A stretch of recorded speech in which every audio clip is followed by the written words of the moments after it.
நம்பணும் அப்படின்னா மனுஷன் காலில் விடுறது வேஸ்ட். நான் சொல்றது நீ நம்பலையோ அண்ணன் சொல்றேன், திருப்பிய சொல்றேன், மனுஷனை நம்புறது வேஸ்ட். மனுஷன் காலில் என்னதான் விழுந்தாலும் கருணை இல்லாதவங்க சுயநலத்தோட யோசிச்சுட்டாங்க அப்படின்னா குழந்தைய கூட விட மாட்டாங்க.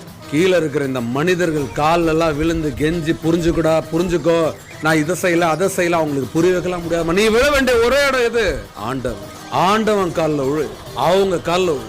மனசார வேண்டிய இறைவா, நான் நல்ல எண்ணங்களால செயல்படுறேன், நல்ல எண்ணங்களோட தான் சொற்களை சொல்றேன், நல்ல எண்ணங்களோட தான் முடிவுகள் எடுக்கிறேன், நான் யாரையும் கெடுக்கிறதுக்காக எதுவும் பண்ணல, நான் உன்னை நம்புறேன், நீ என்ன நம்பு, உன் பேரை நான் என்னைக்குமே கெடுக்க மாட்டேன். கடவுள் காலில் விழு, யார பத்தியும் கவலைப்படாது. எப்படிப்பட்ட துஷ்ட சக்தியும் பயந்து ஓடும், அலறி அடிச்சுட்டு ஓடும். இந்த பின்னாடி பேசுறவன், பின்னாடி குத்துறவன் எல்லாரும் சதக்கு அது காலி பண்ணும், அவனை ஜீரோ ஆக்கி நிறுத்தும்.